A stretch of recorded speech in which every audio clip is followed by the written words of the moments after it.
आज हम करेंगे series LCR circuit. Series LCR circuit में हम तीनों लगाएंगे। एल लगाया, सी कैपेसिटर भी लगाया और आर हमने रजिस्टर भी लगाया। तो ये सीरीज़ में लगाए हैं, एसी के साथ कनेक्ट किया है, तो ये बन गया हमारा सीरीज़ एलसीआर सर्किट।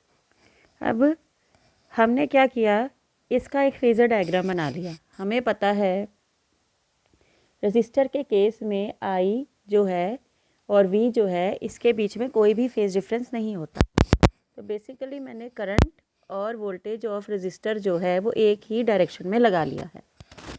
अब आपको पता है जो हमारे इंडक्टर के केस में जो वोल्टेज है वो 90 डिग्री करंट से आगे चलती है। तो ये हमने करंट से वोल्टेज को 90 डिग्री चला लिया और कैपेसिटर में वोल्टेज 90 डिग्री पीछे चलती है, तो हमने ये 90 डिग्री पीछे चला लिया। तो ये हमारा डायग्राम आ गया। वी आर, वी एल और वी सी। हमने यहाँ करंट के रिस्पेक्ट में सब कुछ लिखा है। करंट के साथ चलती है वोल्टेज रजिस्टर के केस में, करंट से 90 डिग्री आगे चलती है इंडक्टर के केस में और 90 डिग्री पीछे चलती है कैपेसिटर के केस में। तो ये ऊपर है और ये नीचे है। देखिए फेज़र के अंदर जब हम फेज़र को सॉल्व करते हैं तो हम वेक्टर अलजेब्रा का यूज़ करते हैं। तो ये ऊपर है, ये नीचे है। अगर हम वी एल को बड़ा मान लें तो रिजल्टेंट ऊपर की साइड आएगा वी एल माइनस वी सी। अब ये किसकी तरह एक्ट कर रहे हैं, जैसे दो को इनिशियल वेक्टर्स होते हैं, तो इसका रिजल्टेंट निकालने लॉ ऑफ वेक्टर्स का यूज़ करना पड़ेगा, पैरेललोग्राम।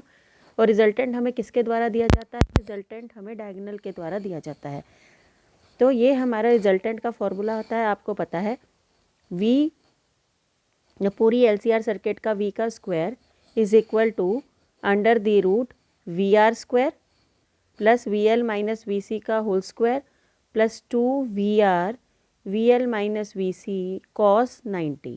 अब आपको पता है कॉस 90 ज़ीरो होता है, तो ये हट जाएगा, तो हमारे पास सिर्फ ये बच जाएगा V R square plus V L minus V C का होल स्क्वायर। अब जो वी का फॉर्मूला होता है वो होता है आपका आई आर, ठीक, सॉरी इसमें आएगा क्योंकि ये पूरे सर्किट की वोल्टेज है तो इसके आएगा आई जेड। अब ये जेड क्या है, ये पूरे सर्किट का ऑपोजिशन है। वैसे तो रजिस्टर के केस में आई इंटू आर होता है, यहाँ आई इंटू जेड क्यों लिखा, रजिस्टर के केस में आर ऑपोजिशन होता है, तीनों के केस में जब तीन इकट्ठे लगा देते हैं तो उसमें ऑपोजिशन होता है जेड। तो आई जेड लगा दिया is equal to under the root I square R square. V R के लिए V is equal to I R, इसके अंदर ऑपोजिशन क्या होती है V I X L, V L क्या होती है I X L. X L opposition inductor के केस में है और कैपेसिटर के केस में जो होती है आई एक्स सी, ये आई एक्स सी और इसका होल स्क्वायर। दोनों में से आई कॉमन लेके हमने बाहर यहाँ से यहाँ काट दिया, तो जो इम्पीडेंस की वैल्यू आई वो हमारी I under the root R square plus XL minus X C का होल स्क्वायर। दोनों साइड जो है करंट यहाँ से कॉमन लेके काट दिया हमने, दोनों साइड कट गया, तो इसे कहते हैं इम्पीडेंस। ठीक है, ये कौन सा क्या चीज़ है, ये ऑपोजिशन है जी, ऐसी सर्किट की ऑपोजिशन है जिसके अंदर एलसीआर तीनों लगे हों, तो R square plus XL minus X C whole square का रूट इम्पीडेंस। अब इसे हम इम्पीडेंस ट्रायंगल कहते हैं। देखो इसको हम, इसमें भी जैसे ये ट्रायंगल था, यहाँ पर रजिस्टर था तो हमने यहाँ पर ऑपोजिशन रजिस्टर लिख लिया, या वी एल माइनस वी सी था, वी एल का ऑपोजिशन होता है एक्सएल और वी सी का ऑपोजिशन होता है एक्ससी, वी एक्सएल माइनस एक्ससी, और ये क्या है, ये हमारा जेड है रिजल्टेंट, एक्सएल माइनस एक्ससी का whole square plus R square. इसे कहते हैं हम इम्पीडेंस ट्रायंगल। अब इसके अंदर अगर एक्सएल ज़्यादा है और एक्ससी कम है तो उसे हम इंडक्टिव सर्किट कहेंगे। इसके अंदर अगर एक्ससी ज़्यादा होता और एक्सएल कम होता तो उसे कैपेसिटिव सर्किट कहते हैं। तो यहाँ पर हम देखते हैं स्पेशल केसेस में अगर एक्सएल ग्रेटर देन एक्ससी है तो एलसीआर सर्किट को हम इंडक्टिव सर्किट कहते हैं, और एक्ससी ग्रेटर देन एक्सएल है तो उसको कैपेसिटिव सर्किट कहते हैं। तो अगर एक्सएल और एक्ससी दोनों बराबर हैं तो हमारे पास, आप देखोगे अगर हमारे पास एक्सएल और एक्ससी बराबर हैं तो ये कट जाएंगे, और ये कट जाएंगे तो सिर्फ आर रह जाएगा, तो हम उसे क्या कहते हैं, प्योर रेजिस्टिव सर्किट। तो ये हमारा प्योर रेजिस्टिव सर्किट कब होता है, जब एक्सएल किसके बराबर होता है, एक्ससी के बराबर होता है। अब आपको पता है क्योंकि तीनों ही चारों ही ऑपोजिशन है, कौन कौन, रजिस्टर ऑपोजिशन है, एक्सएल ऑपोजिशन है, एक्ससी ऑपोजिशन है, जेड भी ऑपोजिशन है, सारे ऑपोजिशन है। तो ऑपोजिशन का जो ऐसा यूनिट होता है वो होता है ओम, तो इन सब का यूनिट क्या होगा, ओम ही होगा। अब देखो रिएक्टेंस का, कोई भी रिएक्टेंस है उसका रेसिप्रोकल होता है ससेप्टेंस। तो ससेप्टेंस अगर उसका ओम है, इसका ओम है, तो इसका क्या होगा, ओम इनवर्स होगा, ठीक है। और इम्पीडेंस का मतलब जेड का ऑपोजिट क्या होता है, रेसिप्रोकल क्या होता है, एडमिटेंस।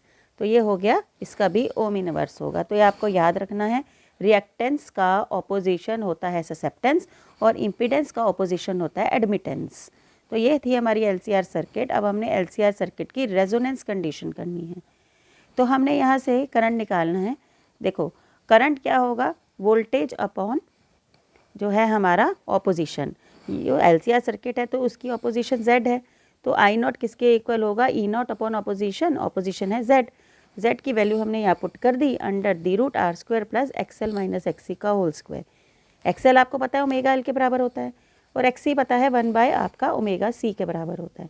तो हमारे जो करंट की वैल्यू बनी वो बनी E naught under the root R square plus omega L minus 1 by omega C का होल स्क्वायर। अब रेजोनेंस कंडीशन लानी है। कंडीशन रेजोनेंस कब होगी, रेजोनेंस कब होगी, जब करंट यहाँ पर मैक्सिमम होगा। और करंट मैक्सिमम कब होगा, जब उसका ऑपोजिशन मिनिमम होगी, मतलब जेड मिनिमम होगा। और जेड मिनिमम कब होगा, देखो इसको मिनिमम करने के लिए आप आर तो ज़ीरो नहीं कर सकते। अगर कोई चीज़ सर्किट बनी हुई है तो आप उसका आर ज़ीरो नहीं कर सकते। तो आर ज़ीरो नहीं हो सकता तो किसे ज़ीरो करे, इस पूरे को ज़ीरो कर दो, तो ये हट जाएगा, तो ये कम हो जाएगा और करंट क्या हो जाएगा, ज़्यादा हो जाएगा। तो इसको हटा देते हैं। इसको हटाने के लिए हमें क्या करना पड़ेगा, हमें एक्सएल को एक्सी के बराबर करना पड़ेगा। तो रेजोनेंस कब होती है, करंट मैक्सिमम कब होता है, जब जेड मिनिमम होता है। और जेड को मिनिमम करने के लिए हमें इन दोनों चीज़ों को बराबर रखना पड़ेगा, मतलब ओमेगा एल को 1 बाय ओमेगा सी के बराबर रखना पड़ेगा। ओमेगा स्क्वायर क्रॉस मल्टीप्लाई करो, यहाँ से omega square 1 by L C, omega यहाँ से स्क्वायर इधर गया, रूट हो जाएगा under root L C. Omega की वैल्यू होती है 2 पाई न्यू और फ्रिक्वेंसी निकल आई हमें रेजोनेंस की 1/2 pi under root L C. अब अगर आप ध्यान से देखें रेजोनेंस के समय ओमेगा एल और ओमेगा सी हट गया, सिर्फ रही रेजिस्टिव सर्किट। तो रेजिस्टिव सर्किट के केस में आपका फेज क्या होता है, ज़ीरो होता है, आपको पता है। तो रेजोनेंस के टाइम पर क्योंकि रही रेजिस्टेंस क्या है सिर्फ, तो इसका मतलब उसकी जो क्या कहते हैं फेज डिफरेंस होगा रेजोनेंस के समय वो क्या होगा, ज़ीरो। जबकि एलसीआर सर्किट का जो वैसे अगर रेजोनेंस ना हो तो वैसे फेज डिफरेंस क्या होता है, फाई होता है। और फाई की वैल्यू कहाँ से, -π/2 से +π/2 लाई करती है। तो ये हमें पता होना चाहिए कि एलसीआर सर्किट में जो फेज डिफरेंस है वो क्या होता है, -π/2 टू +π/2। अब जिस फ्रिक्वेंसी पे एक फ्रिक्वेंसी है, इस फ्रिक्वेंसी के ऊपर हमारा करंट मैक्सिमम हो गया तो रेजोनेंस हो गई। उस फ्रिक्वेंसी का नाम होता है हमारा natural frequency of a circuit.